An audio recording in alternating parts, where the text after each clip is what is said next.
የማቴዎስ ወንጌል ምዕራፍ 20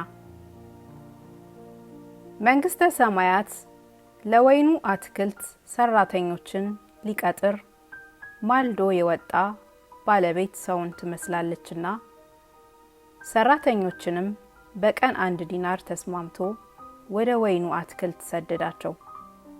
በ3 ሰዓትም ወጥቶ ስራ የፈቱ ሌሎችን በአደባባይ ቆመው አየ። እነዚያንም እናንተ ደግሞ ወደ እኔ አትክልት ሂዱ፣ የሚገባውንም ሰጣችኋለሁ አላቸው። እነርሱም ሄዱ። ደግሞም በ6 እና በ9 ሰዓት ወጥቶ እንዲሁ አደረገ።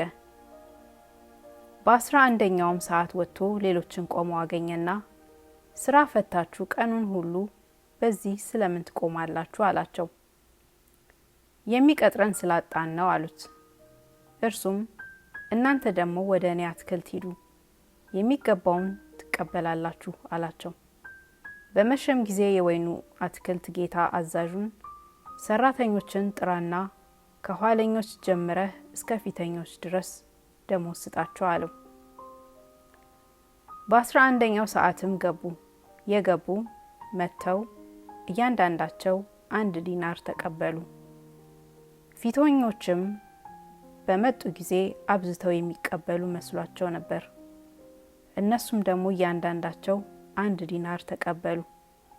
ተቀብለውም እነዚህ ኋለኞች 1 ሰዓት ሰሩ፣ የቀኑንም ድካምና ትኩሳት ከተሸከምን ከኛ ጋር አስተካከልሃቸው ብለው በባለቤቱ ላይ አንጎራጎሩ።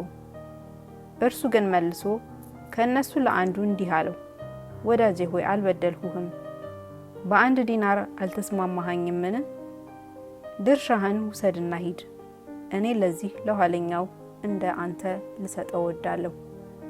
በገንዘቤ የወደድሁትን አደርግ ዘንድ መብት የለኝምን? ወይስ እኔ መልካም ስለሆን ዓይንህ ምቀኛ ናትን? እንዲሁ ኋለኞች ፊተኞች፣ ፊተኞችም ኋለኞች ይሆናሉ። የተጠሩ ብዙዎች፣ የተመረጡ ግን ጥቂቶች ናቸውና። ኢየሱስም ወደ ኢየሩሳሌም ሊወጣ ሳለ በመንገድ 12ቱን ደቀ መዛሙርት ብቻቸውን ወደ እርሱ አቅርቦ እነሆ ወደ ኢየሩሳሌም እንወጣለን፣ የሰው ልጅም ለካህናት አለቆችና ለጻፎች ይሰጣል፣ የሞት ፍርድም ይፈርዱበታል፣ ሊዘባበቱበትም፣ ሊገርፉትም፣ ሊሰቅሉትም ለአሕዛብ አሳልፈው ይሰጡታል፣ በ3ኛውም ቀን ይነሳል አላቸው። በዚያን ጊዜ የዘብዴዎስ ልጅ እናት ከልጆቿ ጋር እየሰገደችና አንድ ነገር እየለመነች ወደ እርሱ ቀረበች። እርሱም ምን ትፈልጊያለሽ አላት። እርሷም እነዚህ 2 ልጆቼ አንዱ በቀኝህ አንዱም በግራህ በመንግስትህ እንዲቀመጡ እዘዝ አለችው።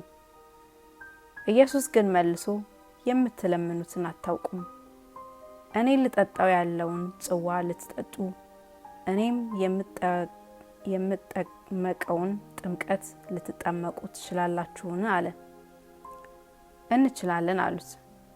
እርሱም ጽዋዬን ትጠጣላችሁ፣ በቀኝና በግራ መቀመጥ ግን ከአባቴ ዘንድ ለተዘጋጀላቸው ነው እንጂ እኔ የምሰጥ አይደለሁም አላቸው። 10ሩም ሰምተው በ2ቱ ወንድማማቾች ተቆጡ።